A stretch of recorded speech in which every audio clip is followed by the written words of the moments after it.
இடும்பவனம் காத்தி ராஜ்மோகன் சொன்னதிலிருந்து மாற்று அப்படின்ற இடத்தில் நாம் தமிழரும் பலகாலமாக களத்தில் இருக்கிறீங்க.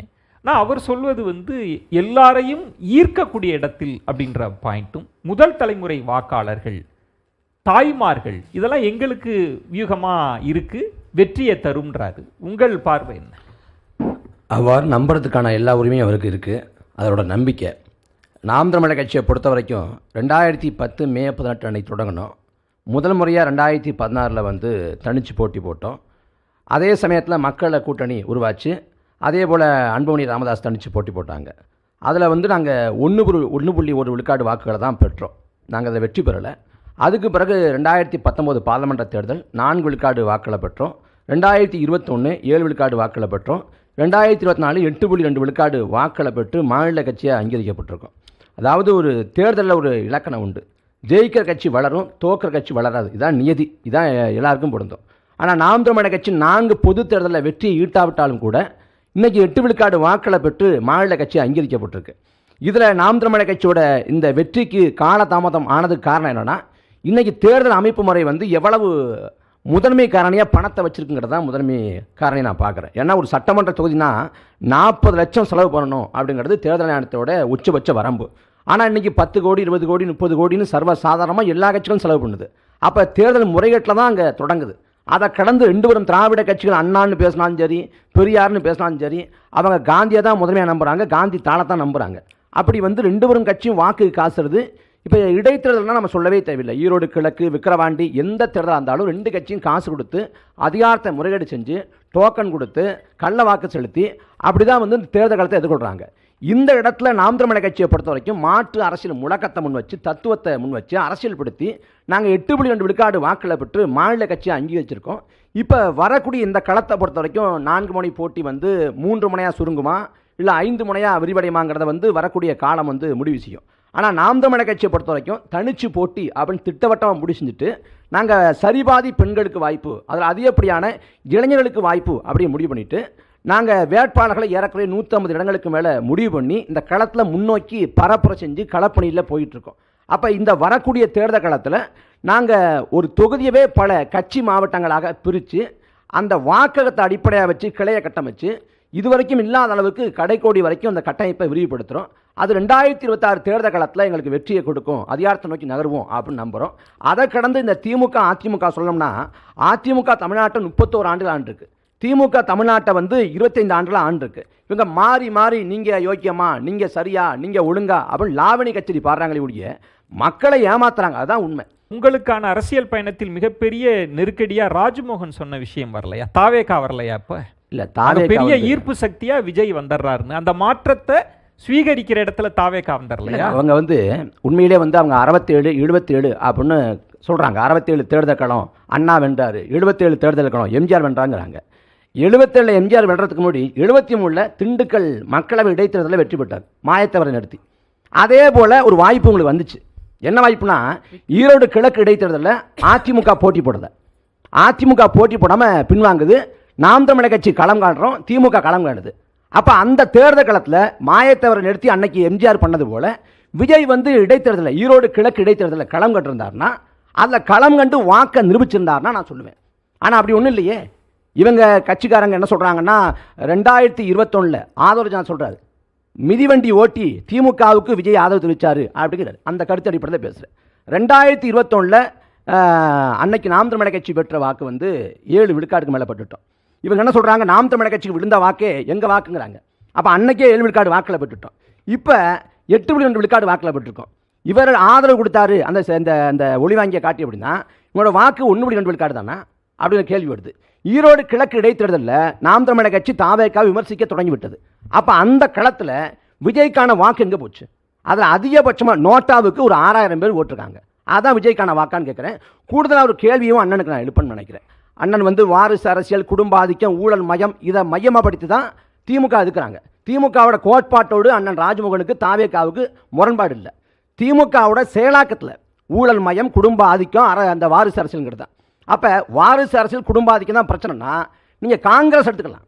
காங்கிரஸில் மோதிலால் நேரு, இந்திரா காந்தி, ராஜீவ் காந்தி, சஞ்சய் காந்தி, ராகுல் காந்தின்னு 5 தலைமுறை இருக்குது. 5 தலைமுறையாக குடும்ப ஆதிக்கம். அங்கே ராகுல் காந்தி வாரிசு அரசியல் தான். அதே போல் காங்கிரஸ் மீது ஊழல் மயம் குற்றச்சாட்டு இருக்கு. அந்த காங்கிரஸ் குறித்தான உங்கள் பார்வை என்ன? அப்போ நான் கேட்குறேன், அப்போ அந்த வாரிசு அரசியலில் குடும்ப ஆதிக்கத்தை தாவேக்கா விமர்சிக்குமா, எதுக்குமாங்க கேள்வி எழுப்புறேன். இப்போ 2026 தேர்தல் காலத்தில் அவங்க இந்த தேர்தல் காலத்தில் அவங்க தோத்துட்டாங்கன்னா 31 வரைக்கும் கட்சி போகாது, வாய்ப்பே இல்லை. இன்னைக்கு தேர்தலுக்கு ஒரு 2 மாதம் 3 மாதம் இருக்கிற இந்த வேலையில், 6 மாதம் இருக்கிற இந்த வேலையிலேயே விஜய் ஒரு தடவை தான் வருவேன், நான் வாரத்துக்கு ஒரு தடவை தான் வருவேங்கிறாரு. 2026 தோத்துட்டாங்க. நீங்க முடிங்க, நான் பதில் சொல்றேன். அப்ப தாவேக்கா பெரிய நாங்க பொருட்டா நினைக்கல. இங்க ஊடகங்கள் திரும்ப திரும்ப அவங்கள பேசி பேசி பேசி பேசி பூதாகரப்படுத்துறது தான் பிரச்சனை. அவங்களுக்கு அண்ணன் ஒருத்தர் இருக்காரு, பிரசாந்த் கிஷோர். அவர் சொன்னார், பீகார்ல எங்களுக்கு சன் சுராஜுக்கு தான் போட்டினார். போராடம் பூரா மக்கள் வெள்ளம், போராடம் பூரா பெரிய செல்வாக்குங்கிற மாதிரி பேசப்பட்டுச்சு. ஆனா என்னாச்சு, 4 விழுக்காடு கூட வாக்கு பெற முடியல. பிரசாந்த் கிஷோர் திரைக்கு பின்னால் இருப்பவர், விஜய் திரைக்கு முன்னால் இருப்பவர். எல்லாருக்கும் திரும்ப திரும்ப என்ன சொல்றாங்க, எம்ஜிஆர் தோல்வி அடையலங்கிறாங்க.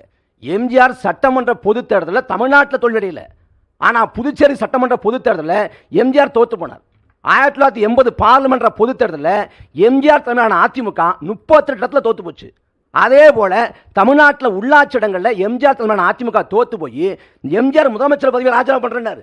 இவ்வளவு இருக்கு, ஆனா தோல்வியே அடையல அப்படிங்கிறாங்க. வசீகர தலைமையில என்ன வசீகரம்? தமிழ்நாட்டில் ஆட்டுக்கார அலமேல்னு படம் வந்துச்சு. அந்த படத்தில் ஒரு ஆடு அடிச்சிச்சு. அந்த ஆட்டை ஊர் ஊரா கூட்டு போனாங்க அன்னைக்கு ப்ரமோஷனுக்கு. அந்த ஆட்டை பார்க்க தமிழ்நாட்டில் கூட்டம் வந்துச்சு. விஜய்க்கு வராதா?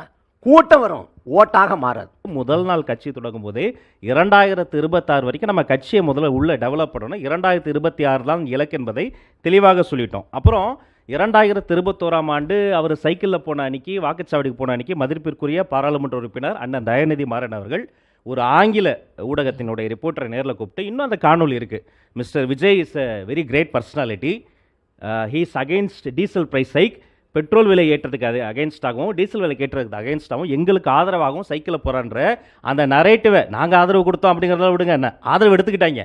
அதே மாதிரி கோட்டு படத்தில் மைக்கை வச்சு ஒரு பாட்டு தான் வந்தது, தளபதியின் ஆதரவு பெற்ற ஒலிபெருக்கி சின்னம்னு நாம் தமிழர் தம்பிக்கு ஆதரவு எடுத்துக்கிட்டாங்க. காங்கிரஸ் உங்களுக்கு நண்பனா இல்ல எதிரியா, அதுக்கு சக்தியா இல்ல விரோதமா, அந்த வார்த்தை கடைசியில் வச்சிருக்கேன், பகைமுரணா சொல்லிடுறேன். உன் சமையல் அறையில் உப்பா சக்கரையான்னு கேட்குற மாதிரி அந்த வார்த்தையை நான் கடைசியில் சொல்கிறேன். அப்புறம் இன்னொன்று சொன்னாப்புல என்ன ஆட்டுக்கார அலமையில் ஆட்டை பார்க்க கூட தான் கூட்டம் வந்தது, அந்த கூட்டம் கூட மற்றவங்களெல்லாம் வரலையேன்னு நினைக்கும் போது தான் எனக்கு கொஞ்சம் வேதனையாக இருக்குது. ஆனால் கூட்டம் ஓட்டா மாறாதுனாரு, அது காலம் பதில் சொல்ல நான் கண்ணால பார்க்குறேன், வெறும் கூட்டம் கிடையாது அது. அவர் நடுவில் கொஞ்சம் பக்கத்தை காணுங்கிற மாதிரி தயாநிதி மாறன் பேசினா தெரியுது. இவர் கூப்பிட்டு அந்த மேடல பேசினா ஆதரிச்சுனா, எங்க தலைவர் சைக்கிள் ஓட்டிட்டு போனாரு, நன்றி உணர்ச்சி இல்லையா திமுக நோக்கி கேட்கிறாரு. அவங்க தலைவர் என்ன சொல்றாரு, 1969க்கு பிறகு திமுகவோட தலைமை சரியில்லைங்கிறாரு. 69க்கு பிறகு திமுக தலைமை சரியில்லைன்னா 2021 திமுகவுக்கு ஏன் ஆதரவு கொடுத்தீங்க கேட்கிறேன். நான் தயாநிதி மாறன் சொன்னதை வச்சு சொல்லல, ஆதவர்ஜுனா நீங்க கூப்பிட்ட மேடம் சொன்னார். ஆதவர்ஜுனா சொன்னதை திரும்ப நான் பல விவாதங்களில் தம்பி சுட்டி காட்டுறதை நான் திரும்ப சொல்றேன். இந்த ஆதாயத்தை எடுத்துக்கொண்டது திமுக. நாம் தமிழர் எப்படி எடுத்துக்கிட்டீங்களோ அதே மாதிரி தான் திமுக. நான் சொல்றேன், மறுக்கிறேன். நான் தளபதியினுடைய ஆதரவு பெற்ற சின்னம் ஒலிபெருக்கி நான் சொன்னேன். எத்தனை பேர் சொன்னா இருக்கு, தளபதியின் ஆதரவு பெற்ற சின்னம் ஒலிபெருக்கி நம்ம பேசலாம். கொஞ்சம் அமைதியா எனக்கு இப்ப நீங்களே சொல்லிடுங்க, சைக்கிள் அவர் ஓட்டிட்டு போனதுக்கு காரணம் உடற்பயிற்சிக்காக மட்டும் தானா? திமுக ஒலிபெருக்கி இல்ல இல்ல நீங்க சொல்லாத வார்த்தை இருங்க. திடீர்னு பாஜக நாம் தமிழர் கூட்டணியில வரீங்க, இருங்க. அதான் மேடம், நீங்க எந்த பக்கம் இருக்கீங்க, உங்க கொள்கை என்னன்னு எனக்கு புரியல. 2021ல நாங்க அரசியல் கட்சியும் தொடங்கல, ஆதவர்ஜுனா எங்க கட்சியிலயும் இல்ல, எங்களுடைய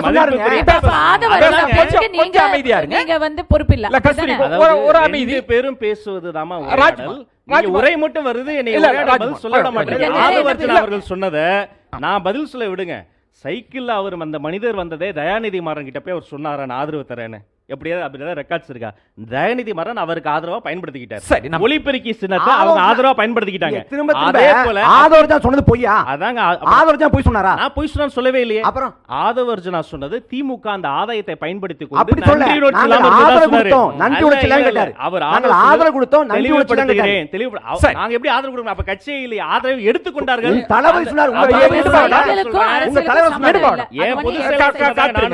நாங்க ஆதரவு கொடுத்தோம் கொடுக்கல கட்சியே இல்ல, ஆனா ஆதரவு எடுத்துக்கொண்டு நன்றியே இல்லாம இருந்தாங்க திமுக.